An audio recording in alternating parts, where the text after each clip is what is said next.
Hello guys, कैसे हैं आप सब लोग? Guys, I welcome you to the series of the CA show.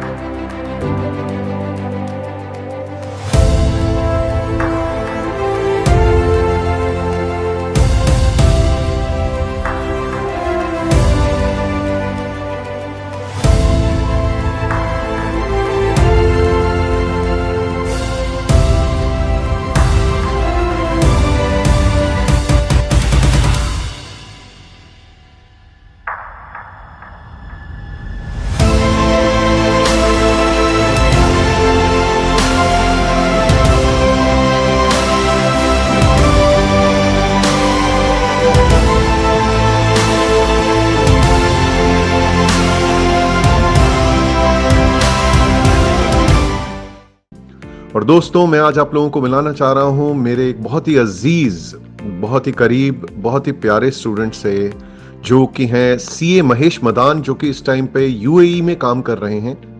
और मैं आप लोगों को इनकी स्टोरी, इनकी जर्नी थोड़ा सा इन्हीं के मुंह से सुनवाना चाह रहा हूं, दिखाना चाह रहा हूं। ये हमारे पास फाउंडेशन में आए थे। फाउंडेशन, इंटरमीडिएट और फाइनल, ये सब जो है हमारे यहाँ से आईजीपी से पढ़ के गए हैं। And we are very very proud of his beautiful journey so far. And आप सब लोग इंस्पायर होंगे इस स्टोरी को देख के, इनसे मिलके। CA Mahesh Madan. My name is Mahesh Madan. I qualified in 2018 and thereafter I joined Yes Securities in investment banking, particularly in the healthcare sector. Then I moved to UAE in January only, this year. Experience start करने से पहले मैं एक चीज़ बताना चाहूँगा जो अभी I think last week मैं सर से मिला। तो सबसे पहली चीज़ जो मैंने सर को बोली कि sir, I'm really sorry that I never thanked you enough for my journey, जब जहाँ भी मैं अब हूँ। क्योंकि मैं सर को फिर पूरी अपनी स्टोरी बताई कि कैसे कैसे आफ्टर क्वालिफिकेशन मैंने कैसे, मतलब ऑडिट में मेरा इंटरेस्ट नहीं था, टैक्स में मेरा इंटरेस्ट नहीं था, मेरा एक ही चीज़ में इंटरेस्ट था, फाइनेंस। वो सिर्फ एक ही इंसान की वजह से है, जो कालरा सर की वजह से। जो मेरा एक्सपीरियंस रहा है, जो मैं आपकी जगह बैठकर मैंने सीखा है, और जो इस क्लास में इंटरेस्ट आता था, ये उसकी वजह से हुआ है। नेक्स्ट अब मैं स्टार्टिंग से स्टार्ट करता हूँ। 2012 मैंने 12th कंप्लीट की। I am from science side student, non medical थी मेरे पास। देन मुझे कुछ समझ नहीं आता कि क्या करना है। देन आई जॉइंड आईजीपी उत्तम नगर, जनकपुरी ब्रांच। कुछ लोग दिल्ली से हैं, कुछ लोग किसी गांव से आते हैं, कहीं से आते हैं। तो अब दिल्ली के लोगों को, फिर भी मैं ये नहीं बोलूँगा कि एडवांटेज है कुछ है, लेकिन एक गाइडेंस अगर मिलती रहती है ना, तो आपको एक आइडिया होता है कि मेरा नेक्स्ट स्टेप क्या है। बट कुछ लोग गाँव से आते हैं, मैं भी ऐसा था, मुझे नहीं पता मेरा नेक्स्ट स्टेप क्या है। आई वाज ऑन सीपीटी, मुझे नहीं पता था कि आईपीसीसी में किस तरीके से पढ़ना है, क्या है। और गांव में उस तरीके की एजुकेशन नहीं मिलती है, इतना अच्छा स्ट्रक्चर नहीं है कि आपको चाहे आप इंग्लिश कमांड कह लो, किसी से बात करने कह लो, हम इंट्रोवर्ट बन के रह जाते हैं। तो यहाँ पर आते हैं, जब हम इंटरेक्ट करते हैं। अब मैं पीछे बैठ के जस्ट एक बात सोच रहा था कि सर, अगर आपसे कुछ क्वेश्चन पूछते हैं और आप आंसर देते हो, सर एक पेन देते हैं, राइट? क्या जरूरत है सर को पेन देने की? नहीं भी दे सकते। आपने आंसर दिया, वेरी गुड, ओके नेक्स्ट, कर सकते हैं, राइट? क्या होता है, कुछ बच्चे उसमें ऐसे बैठे हैं जो उसको एक मोटिवेशन की तरह ट्रीट कर सकते हैं। यार अगर मैंने आंसर किया ना, तो मुझे रिकॉग्निशन मिलेगा, मुझे अप्रिसिएशन मिलेगा, मुझे पेन मिलेगा। तो वो खुल के बाहर आते हैं, जो जनरली नहीं आ पाते। Again, way of teaching, creativity, innovation, it's up to you. Sir की मर्जी, नहीं भी दें यार, राइट? तो अगेन आपको अलग चीज सीखने को मिलती है, और वो आपके ऊपर डिपेंड करता है आप उस चीज को किस तरीके से ग्रास्प करते हो, राइट? तो देन यहाँ आते हो, आपको सीखने को मिलता है किस तरीके से सीपीटी, आईपीसीसी, फाइनल, अलग अलग, वन फर्स्ट ग्रुप। हमें नेक्स्ट ग्रुप का नहीं, मुझे नेक्स्ट स्टेप में था कि नेक्स्ट स्टेप का मुझे नहीं पता रहा। फाइनेंस में आया, फाइनेंस में इंटरेस्ट बिल्ड हुआ। देन मुझे पता, मैं normal article first group clear हुआ, आर्टिकलशिप ज्वाइन की। अब फाइनेंस में इंटरेस्ट था, आर्टिकलशिप चल रही थी, फाइनल की प्रिपरेशन चल रही थी, एसएफएम पढ़ लिया। देन पता लगा कि इंडस्ट्रियल ट्रेनिंग भी कुछ चीज़ होती है, उसको भी मैंने फाइनेंस फील्ड में लिया। मेरी पास फाइनेंशियल से मैंने इंडस्ट्रियल ट्रेनिंग की, क्योंकि लाइन मेरी क्लियर थी कि मुझे ये पाथ है, तो मुझे यही पाथ चूज करना है, उसके अलावा कहीं नहीं जाना मुझे। तो उसके बाद इंडस्ट्रियल ट्रेनिंग की फाइनेंस से। देन आफ्टर क्वालिफिकेशन वही अगेन सर से मिला, गाइडेंस दी। सर ने पूछा क्या करना है आगे। मैंने कहा sir, investment banking, portfolio management, financial analysis, ये लाइन चूज करनी है, और मुझे समझ ही नहीं आता कुछ। मैंने ऑडिट वगैरह आप आर्टिकलशिप करते हो, आप ऑडिट करते हो, टैक्स करते हो, वो किक नहीं मिलती, आप कहते हो राइट, किक नहीं मिलती आप। तो वो मेरा माइंड क्लियर था, तो किसी ने सजेस्ट किया मेरी फ्रेंड ने कि एटलीस्ट इंटरव्यू देने तो जा, इंटरव्यू में बैठ के तो देखिए क्या है, कैसे होता है इंटरव्यू, कैसे क्वेश्चंस होते हैं, क्या क्या राउंड्स होते हैं, जीडी होता है, क्या होता है। तो मैंने केपीएमजी का इंटरव्यू दिया था and clear that KPMG interview, मैं वही सर को बता रहा था। बट अगेन मेरा फोकस था फाइनेंस में, तो मैंने वो ड्रॉप किया। मैंने एज एन इंटर्न फिर शुरू किया सीए बनने के बाद, दोबारा इंटर्नशिप की इन्वेस्टमेंट बैंकिंग में 3 महीने की, उनको अच्छा लगा, उन्होंने कन्वर्ट किया मेरा कॉन्ट्रैक्ट। केपीएमजी में आपको कितने का पैकेज मिल रहा था? Around 7.5-8 lakhs 7.5-8 lakhs 2018 right? Sorry 2018 18 में केपीएमजी में। और जब आपने ज्वाइन किया यहाँ पे एज एन अप्रेंटिस, तो आपका पर एनम का क्या पैकेज था? 20,000 per month internship. 2,40,000 just because he was not interested, to less than 1/3. You see the choice, the path. Getting my point? 1/3 से भी कम। एंड वैसे इस स्टेज पे तो नहीं पूछना चाहिए, पूछना तो आखिरी में चाहिए। In Indian rupees present package क्या है इन INR per annum? Per annum per annum per month is around 4,20,000 per month. So per annum is Around approximately 50 lakhs. So you see, इससे पहले कि भाई अभी कंटिन्यू करें, मैं पहले एक हग्गी मार लूं। I am so proud of you. You see that path. He is interested in this thing, in finance, and he has chosen it. And even though it was difficult, you see, going from 7,50,000 to 2,40,000, but he was clear and let him complete. Listen, I called him. मैंने भाई को यही बोला था, भाई अगर India आता है, दिल्ली आता है, मिल के जाइए, बच्चों को थोड़ा मोटिवेट करके जाइए। And he said yes, I will surely come. Please continue. एक चीज ध्यान रखना, हम जब भी जॉब करो, कोई भी काम करो, पढ़ाई करो, जितना बोला जाए हमेशा उतने पे वो सेटिस्फाइड रहते रहना। अच्छा मुझे इतना बोला था, मैंने कर दिया। मैं अपना एक्सपीरियंस बताता हूँ। अगेन इन्वेस्टमेंट बैंकिंग में क्या होता था, एक डील चल रही थी, हेल्थ केयर सेक्टर स्टार्टिंग से था, तो उसमें क्या था, एक डीडी प्रोसेस केपीएमजी रन कर रहा था। तो उन्होंने हम सेल साइड एडवाइजर थे। क्या होता है, कंपनी को पूरी हम सेल कर रहे थे एक फॉरेन इन्वेस्टर को। तो अराउंड 600 करोड़ की डील थी। उसमें क्या होता है, आप जब वैल्यूएशंस पढ़ते हो तो ईवी एबिडा मल्टीपल होता है वैल्यूएशंस का।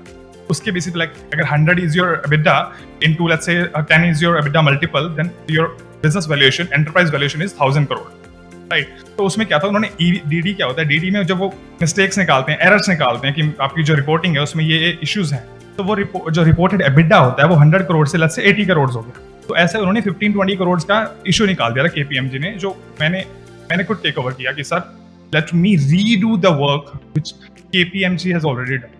तो मैंने रीवर्क किया, मैंने उस 15 करोड़ को 5 करोड़ पे लिया। मुझे किसी ने नहीं बोला था करने के लिए। उस चीज से सर ने इंप्रेस होकर मेरे को फिर कॉन्टैक्ट दिया, देन वो कॉन्टैक्ट एक्सटेंड हुआ था, वहां फुल टाइम हुआ। देन मेरे क्लाइंट ने मुझे हायर किया दुबई में, तो multi national health care group. तो now we are going for IPO and experience, फिर वो बात की चीजें हैं। बट मेन चीज है, मैं जब क्वालिफिकेशन मेरा कंप्लीट हुआ था, मैं सर के पास आया, मैं स्टेज पे खड़ा होकर मैंने एक चीज जरूर बोली थी, अगर ये पाथ चूज कर रहे हो ना, ये एक पाथ चूज की, ये डिस्ट्रैक्शन, ये डिस्ट्रैक्शन, ये डिस्ट्रैक्शन, ये डिस्ट्रैक्शन, आपको ये हमेशा ध्यान रखना। आपकी अगर प्रायोरिटीज हैं उनके लिए टाइम निकालो। टाइम निकालना बुरी बात नहीं है, लेकिन अपना ये फोकस मत भूलो। और एक और चीज, ऑप्शन मत रखो। अगर नहीं हुआ वो अलग बात होती है। IPC में बहुत लोग बच्चे छोड़ देते हैं, हुआ ना हुआ वो बात की बात है, लेकिन अपना एफर्ट जो है, अगर आप ये अगर आपका माइंडसेट ये है ना, ये नहीं हुआ तो कुछ और कर लूंगा, देन वो 50% ऑलरेडी आप माइंड में फेल हो चुके हो। 50% फेल हो चुके हो। अगर आपने बोला कि मुझे करना है, यानी कि आप 100% आप डाल रहे हो उसमें। जब 100% डालोगे एक बार, मतलब हो जाएगा, वो जैसे मर्जी वो हो जाएगा। लेकिन अगर आप पढ़ रहे हो ये सोच के, ठीक है यार ये छोड़ देते हैं, नहीं हुआ तो कुछ और कर ही लूंगा, कोई और जॉब कर लूंगा, पापा का बिजनेस है, पापा का बिजनेस संभाल लूंगा, संभाल लूंगी। अगर पहले से ही ऑप्शन लेके माइंड में चलोगे तो आई डोंट थिंक कि वो आप 100% नहीं दे पाओगे। और 100% नहीं दे पाओगे तो फिर वही आप खुद समझदार हो, बाकी मैं क्या कहना चाह रहा हूँ। तो ये जर्नी रही है। अगेन इंटरेस्ट मैं नहीं कर सकता इनका, कितना ग्रेटफुल हूँ, कितना थैंकफुल हूँ मैं सर के, मैं नहीं बता सकता। मैं कभी बोल भी नहीं पाया इनको, कभी भी नहीं बोल पाया, बट हाँ जब मिलता हूँ जितना इनको रिस्पेक्ट देने की कोशिश कर सकूँ मैं करता हूँ, और कुछ नहीं है। और बाकी आपके अगर कुछ क्वेश्चंस हैं कि कोई पर्टिकुलर सब्जेक्ट है या क्या कुछ है या किस तरीके से इसको ओवरकम करें या क्या कुछ, अगर पूछना चाहो जितना मेरा एक्सपीरियंस रहा है मैं उससे आंसर करने की कोशिश करूँगा। You can ask anything. देखो पहली चीज, you just look at his journey. 2013, I remember I was teaching at Paharganj Nutan Marathi Auditorium. I had thousands of students in a class होते थे. He was one of them. And मैंने वो आपको वो भी दिखाई थी, मेरी परफॉर्मेंस भी दिखाई थी, एंड में भी आपने देखा हो उसमें इनकी इंडिविजुअल परफॉर्मेंस भी दिखाई थी मैंने. So he was always good in dancing and he was always interested in that and he was always studying. But मैंने इनका भाई मेरे पास था थोड़ा टाइम बाद, ही was working with me. तो उस टाइम पे मैंने इनके भाई को एक बात बोली थी, यार महेश की जो कैपेबिलिटी है ना, वो उस कैपेबिलिटी तक काम नहीं करता, वो जितना एक्सटेंट है वो उससे थोड़ा कम करता है. अगर ये अपने पूरे एक्सटेंट पूरे लेवल तक काम करेगा ना तो उसको कोई नहीं रोक सकता.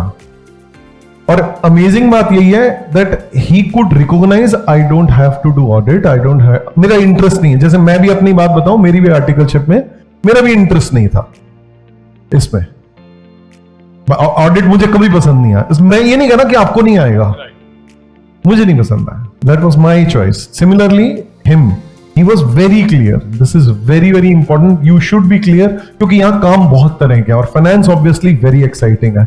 What he is doing is amazing. It is really amazing. And मेरी personal recommendation तो आपको यही है कि जो अच्छा लगे, क्योंकि आप पढ़ बहुत सारे सब्जेक्ट रहे हो. आप ऑडिट में स्पेशलाइज कर सकते हो, इंटरनल ऑडिट, एक्सटर्नल ऑडिट. आप जो है इनडायरेक्ट टैक्स में स्पेशलाइज कर सकते हो, डायरेक्ट टैक्स में स्पेशलाइज कर सकते हो, किसी भी चीज में स्पेशलाइज करो. And he has done amazing job. And if you want to, देखो मैं भाई को क्यों बुलाया, आप लोगों से एक्सपीरियंस शेयर करने को. You see, मेरा इतने टाइम से मैं प्राइज डिस्ट्रीब्यूशन सेरेमनी मैं किस लिए करता था, ताकि वो बच्चे आए और आके ना अपने एक्सपीरियंस शेयर करें. एक जैसे कहते हैं भाई, मशाल से मशाल जलाएं, मोमबत्ती से मोमबत्ती जलाएं, and you get that much ignited inside of you.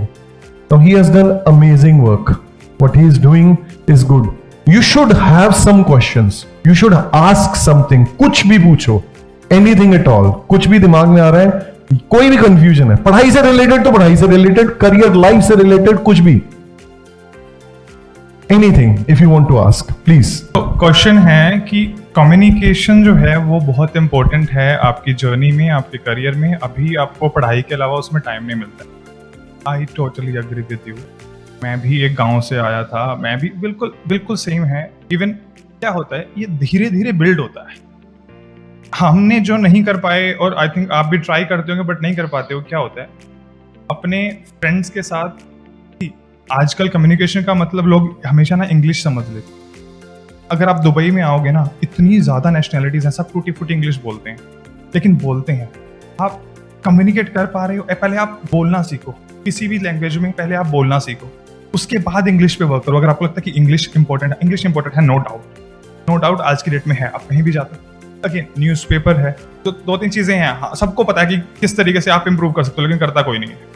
सबको पता है यहाँ पर कि मैं न्यूज़पेपर पढ़ूंगा, मैं इंग्लिश न्यूज़ चैनल देखूंगा, मैं मिरर के सामने खड़े होकर 10 मिनट रीडिंग करूंगा, देख के इस तरीके से बात करूंगा, तो मेरी धीरे ओवर द टाइम मेरी इंप्रूव हो जाएगी. सबको मालूम है, लेकिन कितने करते हैं आप अंदर से जानते हो, नहीं करते.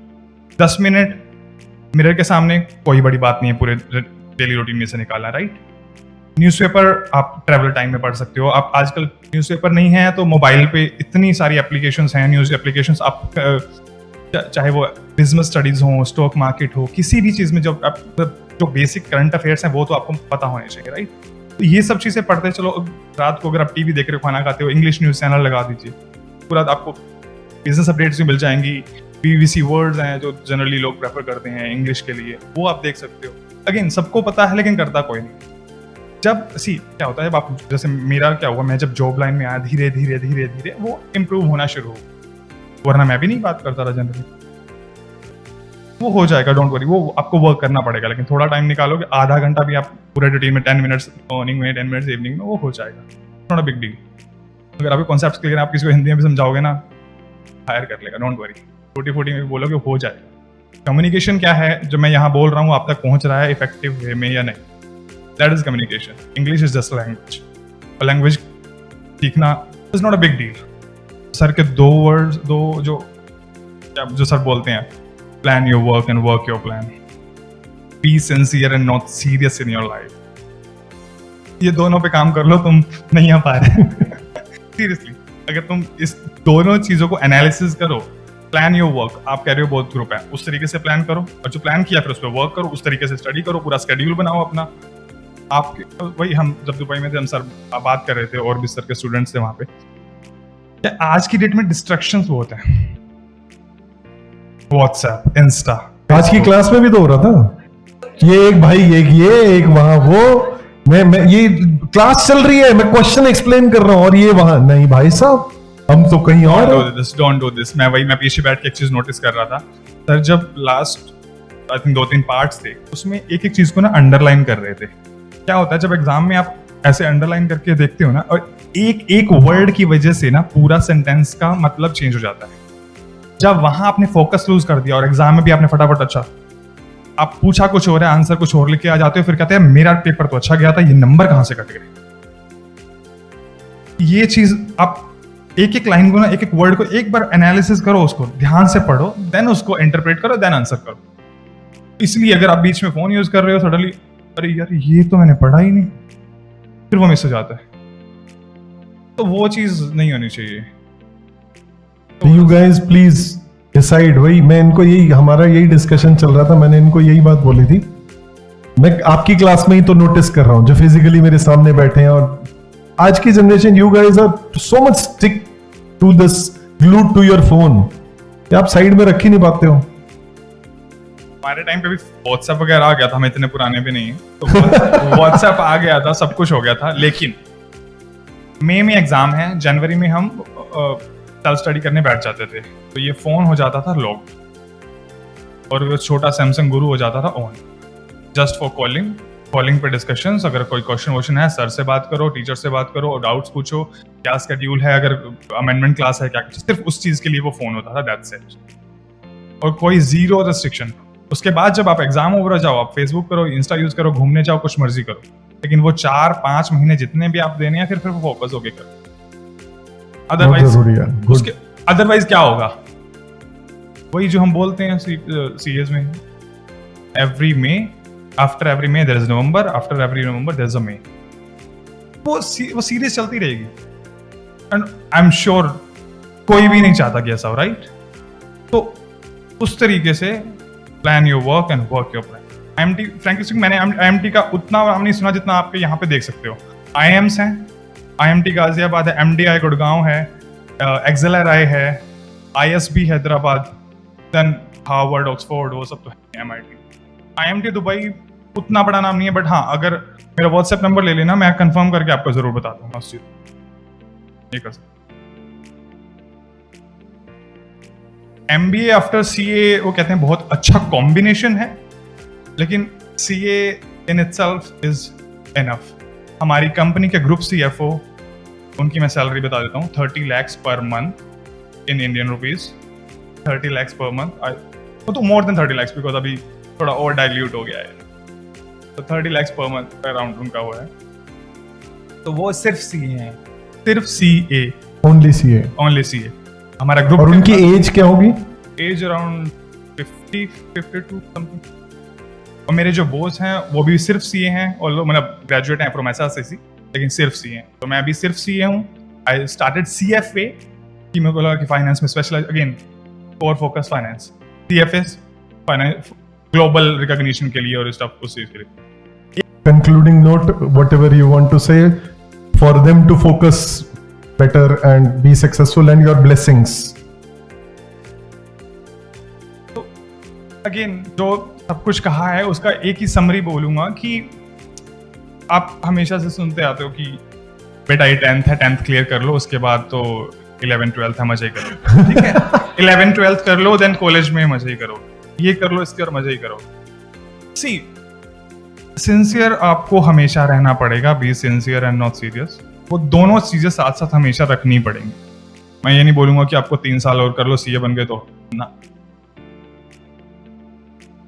ऐसा नहीं। लोग क्या होता है अपना माइंडसेट बना लेते हैं, अगर मैं ये ऐसे घुसा हुआ हूं ना तो मैं लाइफ को एंजॉय नहीं कर सकता।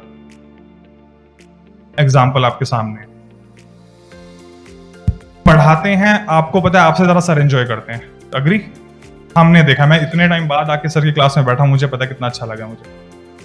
और आई होप मैं जल्दी आ सकता। मैं हरियाणा से घर से आया हूँ, थोड़ा लेट हो गया, बट आई होप मैं जल्दी आ सकता। तो अगेन आप ये मत सोचो कि अभी टाइम मतलब इतना कर लूंगा फिर नहीं करूंगा, या अभी तो मैं मजे करूंगा, मैं बाद में पढ़ लूंगा। प्रोक्रेस्टिनेशन जिसको हम बोलते हैं, अभी नहीं कल, आज सर ने पढ़ाया जो आप पढ़ के नहीं जाओगे, वो एक्यूमुलेट होता जाएगा, वो नहीं करना है। डेली बेसिस पे एंजॉय करो, डेली बेसिस पे पढ़ाई। उसको मैं बोलूंगा नहीं, सॉरी मुझे बोलना नहीं चाहिए ये चीज, लेकिन मैं कभी 16 घंटे नहीं पढ़ा। सही है, मैं बिल्कुल कभी सही। 16 घंटे नहीं पढ़ा हूं। इवन पीक मतलब जो एग्जाम टाइम होता है उसमें भी, हाँ उसमें 14 से 15 16, उसमें तो टाइम ही नहीं देखते आप, उसमें तो आप जब भी नींद खुल रही है आके बुक्स खुल जाती है, राइट? तो मैं रेगुलर नहीं, मतलब जैसे मैंने कहा कि मैंने फोन चेंज किया, और मैं तो उसमें भी अगर आप 8 to 10 आवर्स भी पढ़ रहे हो, बट रेगुलर, आपको स्केड्यूल बनाना पड़ता है। मेरे को 4 रिवीजन चाहिए, तो मेरी जनवरी से फरवरी में 2 रिवीजन होंगी, या एक रिवीजन होगी, मुझे सब कुछ करना है। सर ने बुक्स दी हुई आपको, उसमें मार्किंग करो। अच्छा ये क्वेश्चन इजी है, इस पे 1 किया, इसको एक ही बार करना। ये ट्रिकी था, इसको 2 मार्क कर दो। ये बहुत ही ट्रिकी था, इसमें 3-4 कॉन्सेप्ट्स कवर हो गए, इसको 3 मार्क कर दो। Plan your work and work your plan again. सब कुछ उसी पे बेस्ड है। पूरा फर्स्ट रिवीजन फरवरी खत्म, next revision 1.5 months, last revision 1 month, और उससे पहले एग्जाम से पहले माइंड क्लियर करके चलो कि मुझे सिलेबस बहुत है, कवर किस तरीके से करना है, हर चीज राइटिंग में लिखो। आप जब सुबह उठोगे, स्टडी टेबल पे बैठे हो आप पढ़ने के लिए, आपको पता है कि मेरा ये टारगेट है, फिर उसको ब्रेक डाउन कर लो कि अच्छा इस हफ्ते में मैंने क्या क्या कॉन्सेप्ट क्लियर करने हैं, क्या क्या टॉपिक्स कवर करने हैं, ताकि मेरा वो टारगेट मीट हो सके। हर स्टेप पे आपको वो चीज प्रॉपर प्लानिंग की तरह से चलना है, ऐसे नहीं हवा में अच्छा आज ये कर लिया हो गया, जितना हो गया देखा जाए। नहीं यार, इतना टाइम इन्वेस्ट कर रहे हो, इतना मनी इन्वेस्ट कर रहे हो कुछ बनने के लिए, कुछ करने के लिए ना, तो थोड़ा सा उसको ट्रैक पे लाओ गाड़ी को। अदरवाइज तो फिर कोई भी आपकी हेल्प नहीं कर सकता, आप खुद भी आपकी हेल्प नहीं कर सकते। पेरेंट्स तो आपके लिए कितना कुछ कर रहे हैं, टीचर्स आपके लिए कितना कुछ कर रहे हैं, आप खुद अपने लिए कितना कुछ कर रहे हो। डेली ट्रैवल करके आते हो, यहाँ बैठते हो, सीखते हो, लेकिन उसको फिर जब कुछ करने की बारी आई, वहां अगर आप लूज छोड़ दोगे फिर वो किसी के लिए भी अच्छा नहीं। अगर आप रेगुलर पढ़ते हो और आप जिस तरीके से मैंने बताया कि प्लान के अकॉर्डिंग चलते हो, फोकस होके पढ़ते हो, तो जरूरी नहीं है 16 घंटे नहीं पढ़ रहे तो आप टेंशन, अरे यार वो तो 16 घंटे पढ़ रहा है, मैं 16 घंटे नहीं पढ़ रहा, मैं सिर्फ 10 घंटे पढ़ रहा। अब अगर आप माइंड फ्रेश रख रहे हो, 10 आवर्स में आप 16 आवर्स का आउटपुट दे रहे हो, तो hardly matter. All about productivity ना। 16 आवर्स है, आपका टीवी चल रहा है, आप कभी ये कर रहे हो, कभी खा रहे हो, ये 16 आवर्स की स्टडी है, वो 2 आवर्स के बराबर भी नहीं है।